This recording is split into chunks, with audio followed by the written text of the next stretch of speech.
Wesley Evans never thought he'd have to go undercover in his own cafe chain, but when sales at one of his locations kept dipping and customer complaints started piling up, he knew something was wrong. Reports from his district manager, Dave, were vague short staffing, slow service, the usual excuses. But Wesley wasn't buying it. This cafe was in a prime location, had a solid customer base, and there was no reason for it to be struggling. The business had been in his family for over 30 years, passed down from his father, who built it from a small neighborhood cafe into a chain of 7 locations. Wesley had spent years modernizing the brand, expanding its menu, and ensuring they kept the family-friendly, welcoming atmosphere his father had always valued. But as the company grew, he became more focused on strategy and less involved in day-to-day operations. Maybe that was a mistake. So he decided to go undercover. Wesley transformed his appearance, completely growing out his beard, dyeing his graying hair a darker brown, and wearing thick, rimmed glasses. He donned an old hoodie and faded jeans, looking every bit like a quiet, out-of-work, middle-aged man. Since store employees only saw him in corporate meetings or on the company website, there was no chance they'd recognize him in person. He entered the cafe late in the afternoon when the rush had died down. The smell of freshly brewed coffee filled the air, but something felt off immediately. The energy was dull. There was no friendly chatter between employees and customers. Instead, the staff looked either stressed or completely disinterested. Wesley got in line behind an elderly man fumbling with his wallet at the register. The man pulled out a handful of coins, slowly counting them onto the counter. "I'm sorry, dear," the elderly man said softly. "I don't have my card with me today. I hope this is okay." The barista, a tall young man with a name tag that read Tyler, rolled his eyes dramatically. "Are you kidding me?" he scoffed.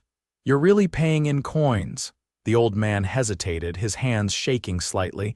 "It's just a small coffee," he said. "I think it's enough." Tyler exhaled sharply, looking around as if expecting someone to back him up. "This isn't a vending machine, man." "You're holding up the line." Wesley felt his stomach drop. His father had built this cafe to be a place where everyone felt welcome.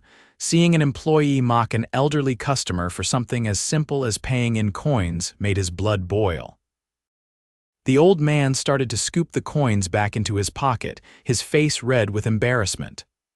"I don't want to cause trouble. I'll just—" "No, sir, you're fine," a different voice said. A young woman with dark curls, wearing the same barista uniform, stepped up beside Tyler.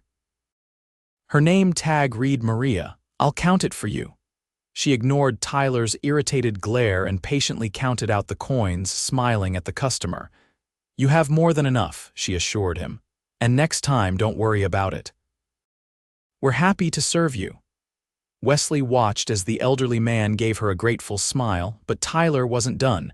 Maria handed the man his coffee and turned back toward Tyler. "You didn't have to do that," he muttered under his breath. "Do what?" Maria shot back, keeping her voice low but firm. "Encourage that. Now people are gonna think they can just dump a pile of quarters on the counter every time." Wesley clenched his jaw. The way Tyler spoke, the sheer disrespect in his voice made it clear this wasn't a one-time thing. How many other customers had been treated like this? How many people had walked out feeling unwelcome in a cafe that was supposed to be built on kindness and respect? Wesley stepped forward in line, still playing the role of an ordinary customer. He kept his voice even. "Is there a problem with paying in coins?" Tyler sighed. "Look, man, it's just annoying, all right, slows everything down." Maria shot him a sharp look. "It takes, what, an extra 30 seconds? You don't know people's situations. Maybe that's all they have." Tyler shrugged, clearly uninterested in the argument. "Whatever." Wesley knew he had to keep his cover a little longer, had to see more before revealing himself. But his gut was already telling him what he needed to do. He ordered a black coffee and took a seat near the counter, watching everything carefully. Maria was polite and efficient, greeting every customer with a smile despite Tyler's clear attitude problem. A few other employees worked in the background, some moving quickly, others dragging their feet like they wanted to be anywhere else. The cafe itself looked decent, but there were signs of neglect. The napkin dispensers were empty at several tables. A few chairs had crumbs on them, and the trash can near the door was overflowing. These were the details that added up to a bad customer experience. As he sipped his coffee, Wesley listened closely to the conversations happening behind the counter. "I don't even know why you care so much," Tyler said to Maria as they worked. "You think corporate gives a crap about these people?" Maria wiped down the espresso machine, her jaw tight. "I care because it's the right thing to do, and corporate is supposed to care. That's the whole brand, right?" Tyler snorted. "Yeah, well, corporate isn't here, and the manager doesn't care either. This place is a joke." Wesley's stomach turned. The manager doesn't care. That explained a lot. If leadership was indifferent, no wonder employees like Tyler felt they could get away with being rude. Wesley had seen enough for today. He finished his coffee, stood up, and walked out without another word. But he wasn't done. This cafe was his family's legacy. And now, he was going to fix it from the inside out. The next morning, Wesley arrived at the cafe earlier than before, dressed in the same worn hoodie and jeans. This time, he was applying for a job. He had already arranged for a fake identity through a trusted friend in HR Lucas Foster, a man with retail experience but no background in food service. It was the perfect cover to start at the bottom and see how things truly operated from the inside. The moment he stepped inside, he noticed that the atmosphere hadn't improved overnight. The cafe lacked the warmth it was supposed to have. The music playing from the speakers was too quiet, employees moved sluggishly, and customers seemed more like an inconvenience than welcomed guests. Behind the counter, the manager, a stocky man with thinning hair named Greg, was hunched over his phone, barely acknowledging anyone. Wesley approached, hands in his pockets, playing the role of an eager but slightly nervous applicant. Greg barely looked up. "Yeah, I'm here about the job posting, barista position." Greg exhaled sharply as if this were an annoyance rather than part of his job. He glanced toward the back and shouted for someone to come out. A woman in her late 20s emerged from the stockroom, wiping her hands on her apron. "Maria, take care of this," Greg grumbled before returning to his phone. Maria looked surprised but nodded, leading Wesley to a small table near the back. She pulled out a crumpled application form from under the counter and handed him a pen. He filled it out quickly, making sure to keep his handwriting slightly different from his usual neat script. Maria glanced over the form, then leaned forward slightly. "So why here?" Wesley shrugged, keeping his voice casual. "Needed a job." "Figured a cafe would be a decent place to work." She studied him. "Ever worked in food service? Retail, mostly, but I can learn fast." Maria gave a small nod. "Honestly, if you're even a little reliable, you're already better than half the people here." Wesley raised an eyebrow. "That bad?" She hesitated, then sighed. "Greg doesn't care. Tyler runs his mouth more than he works, and corporate, I don't even know if they pay attention to this place anymore." Wesley kept his expression neutral. "How long have you been here?" "Almost a year. At first it was all right. But lately it's been getting worse. No leadership, no accountability. Customers get treated like they're a problem, and if you actually try to do things right, you're the odd one out." She leaned back, crossing her arms. "You sure you want to work here?" Wesley gave a small chuckle. "I don't mind a challenge." Maria studied him again, then stood up. "All right, you're hired. Not that Greg cares enough to say it himself." Greg barely acknowledged Wesley when Maria told him the new hire was ready to start. He just waved a hand dismissively and muttered, "Show him the ropes." Maria led Wesley behind the counter, handing him an apron. "All right, let's see what you can do." She walked him through the basics, how to operate the espresso machine where the supplies were stored and how to handle orders. Wesley listened carefully, making sure to act like someone genuinely learning for the first time. It wasn't long before Tyler appeared, his expression already laced with irritation. "So, you're the new guy," Tyler muttered, barely looking away from his phone. Wesley nodded. Yeah. Lucas? Great, Tyler said flatly. Just don't slow me down. Maria exhaled sharply. Or you could actually help train him instead of standing there. Tyler scoffed. Not my job. Maria ignored him and continued showing Wesley how to prepare drinks. Customers trickled in, and Wesley paid close attention to how they were treated. Maria was patient and efficient, always greeting people with warmth. Tyler, on the other hand, barely looked at customers, tossing drinks onto the counter without a word. At one point, a woman with a stroller ordered a cappuccino. As she struggled to dig through her bag for her wallet, her toddler whined loudly. Tyler groaned under his breath. Great, more chaos.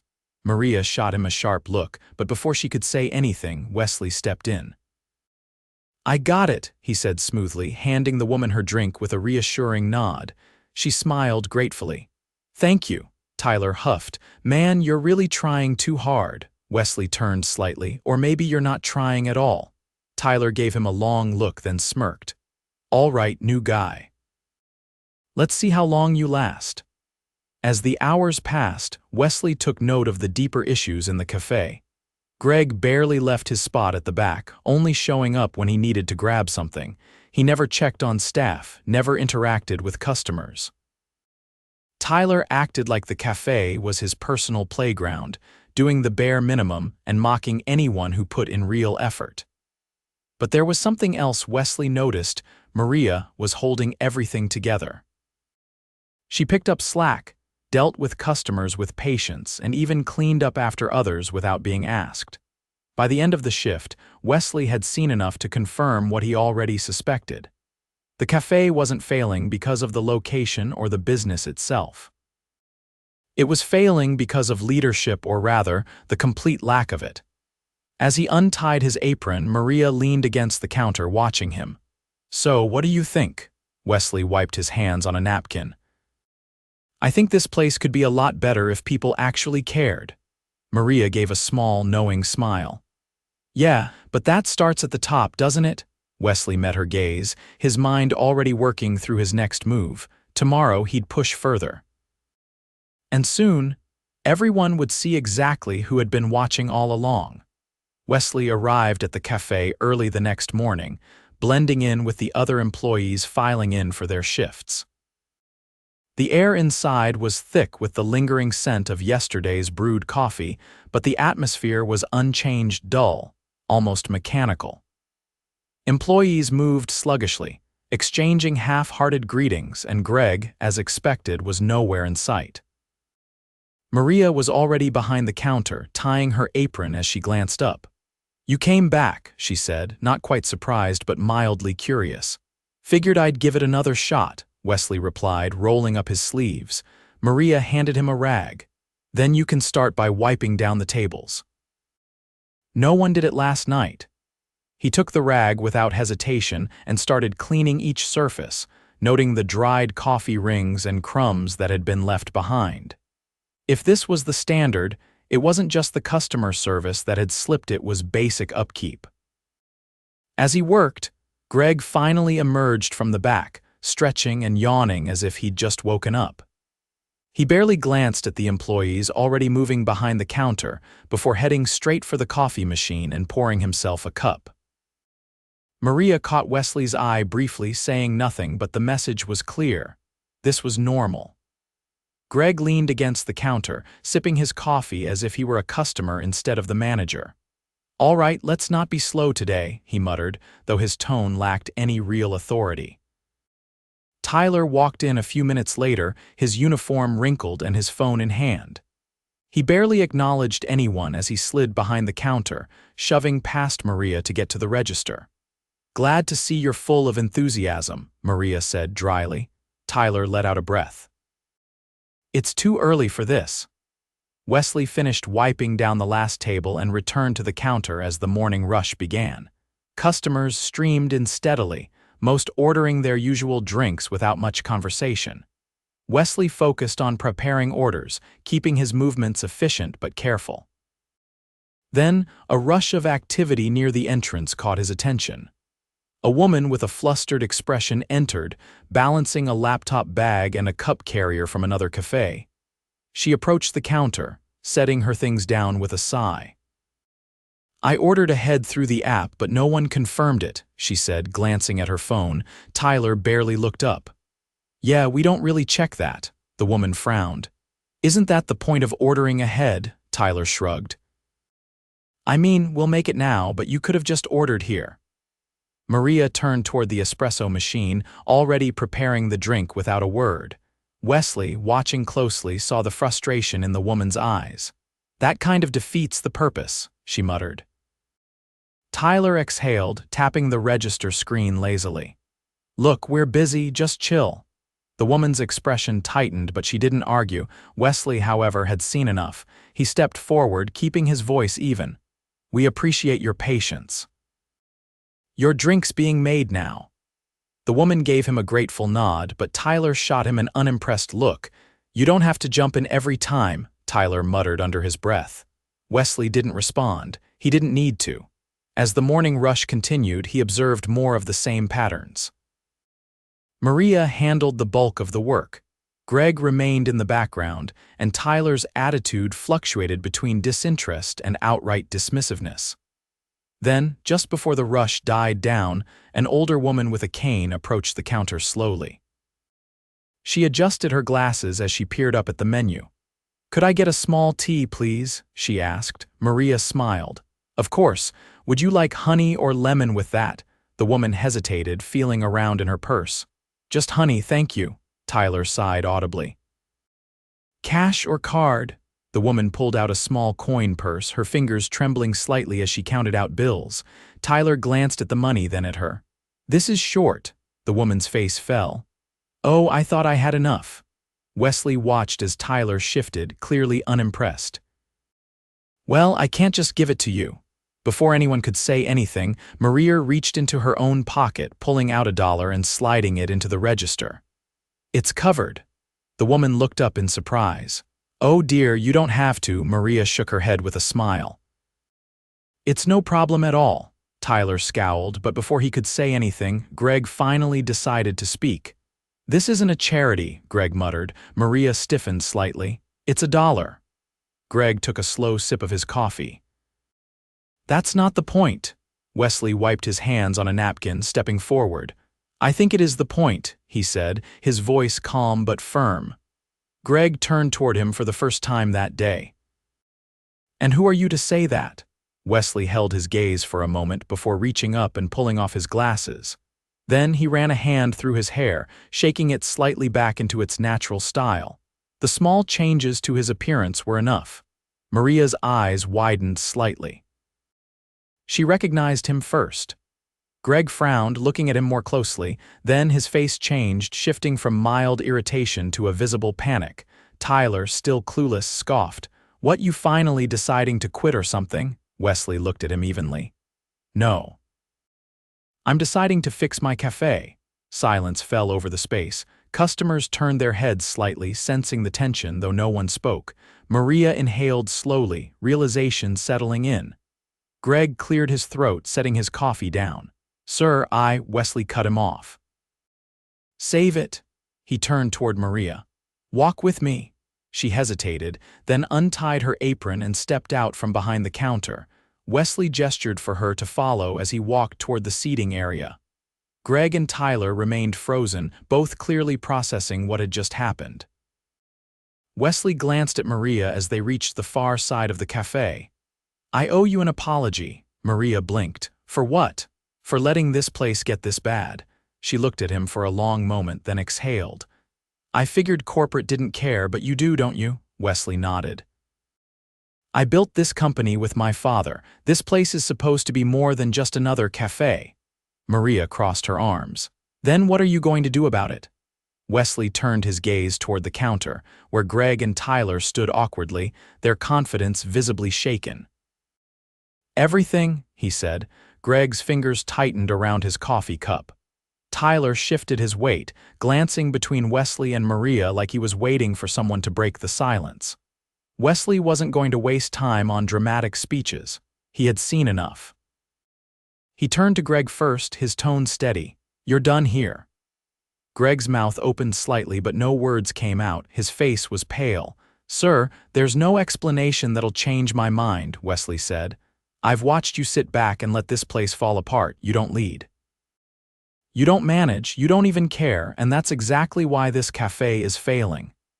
Greg's lips pressed together. His gaze darted to Tyler as if expecting him to speak up, but Tyler looked just as unsure.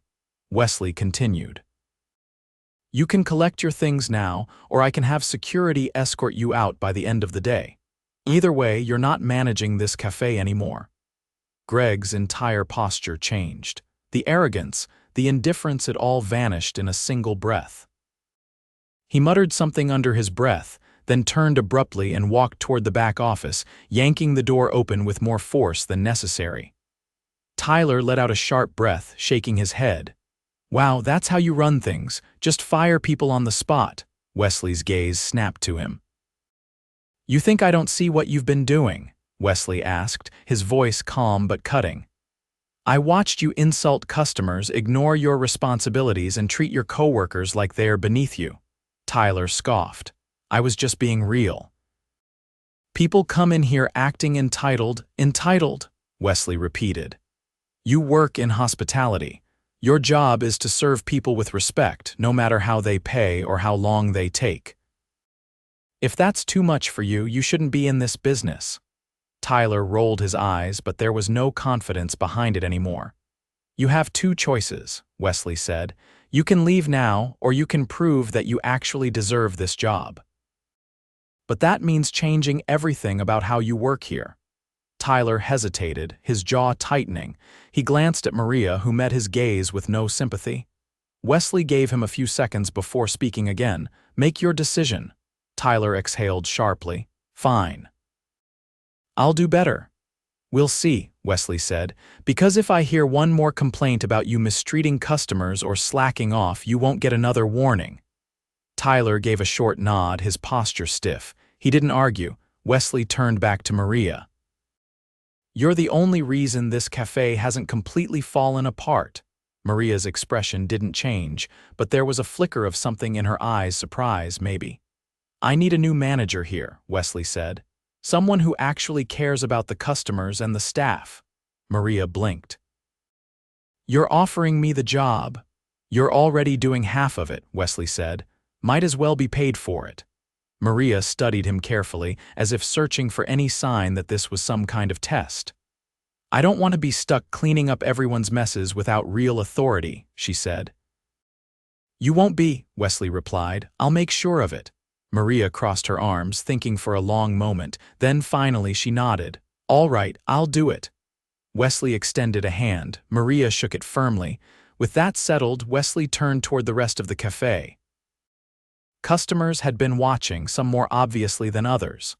A few exchanged glances, murmuring to each other. He addressed the employees. "Things are going to change here. We're bringing this cafe back to what it was meant to be." There was no applause, no grand reaction. But Wesley didn't need one. The real work was just beginning. Wesley stepped behind the counter, rolling up his sleeves. The cafe still had customers waiting, and despite the shake-up, business had to continue. Maria was already adjusting to her new role, moving with renewed purpose.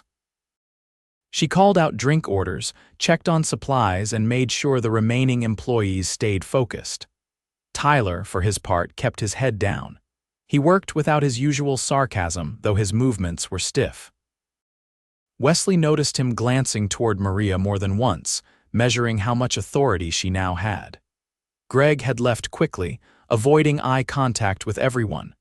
The tension he usually carried with him had lifted, and the cafe already felt different. Employees moved with more energy, the usual sluggishness replaced with something closer to engagement. Wesley focused on the immediate problems first. He checked the espresso machine, ran inventory on the milk and syrups, and made a mental note of what needed restocking. Maria caught on immediately, nodding when she saw what he was doing. By the time the morning rush tapered off, the pace finally slowed. Wesley took a moment to lean against the counter, watching the employees settle into a steadier rhythm. Maria approached him with a clipboard, glancing at the supply list he had started. She tapped her pen against the edge of the board. "We're running low on the dark roast beans," she said. "I put in the order last week, but it hasn't come in yet." Wesley frowned. "Who was handling orders before?" She exhaled through her nose. "Greg, and he barely did it. Half the time we ran out of things and had to make do." Wesley nodded. That explained why certain menu items had been inconsistently available. He made a note to follow up with the supplier himself. Maria scanned the café, watching the employees work. "You're going to replace Greg with someone permanent eventually, right?" Wesley folded his arms. "If you're asking whether I plan on bringing in someone over, you know. You're in charge here now." She processed that for a moment, then nodded slowly. "Good." Tyler finished washing a blender and wiped his hands on a towel. He hesitated before walking over. "So, what happens now?" Wesley met his gaze. "That depends on you." Tyler shifted, clearly uneasy. "Look, I get that I wasn't exactly helpful before, but I didn't think it mattered. Greg didn't care and the customers," he caught himself, then exhaled. "I didn't think they noticed." Maria scoffed. "They noticed." Tyler rubbed the back of his neck. "Yeah, I figured." Wesley didn't ease up. "You have a choice. You either step up and be part of the solution or you walk away, but if you stay, you treat customers with respect. No more excuses." Tyler hesitated, then gave a small nod. "All right." Maria raised an eyebrow. "That's it," Tyler sighed. "What do you want me to say?" "I screwed up, I get it." Wesley studied him for a moment. "Then show it." Tyler nodded again, this time more firmly. The rest of the day continued with noticeable improvements. Maria took charge immediately, delegating tasks and keeping employees accountable. Wesley observed the staff taking their responsibilities more seriously, and even Tyler refrained from making snide remarks. When the afternoon lull arrived, Wesley pulled Maria aside. "You'll need a proper transition plan," he said. "I'll have corporate support you with training, but the day-to-day is yours now." Maria crossed her arms. "What about the hiring gaps? We're still short-staffed." "I'll authorize temporary raises for overtime while we bring in new hires," Wesley said. "And I want you involved in the hiring process. You know what this place needs better than anyone." Maria's expression softened slightly. "You're actually letting me make decisions?" Wesley gave a small nod.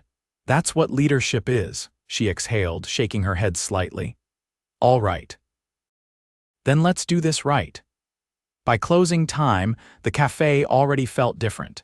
Employees left with less tension in their shoulders, and the space itself seemed lighter. Wesley knew there was still work to do, but this was the first real step in fixing what had been broken. As he locked up, Maria stood beside him, arms crossed. "You're not just going to disappear back to corporate, are you?" she asked. Wesley shook his head. "No, I'll be around." She nodded, satisfied. Without another word, she turned and headed toward her car. Wesley watched her go, then glanced back at the café one more time. Tomorrow, the real rebuilding would begin.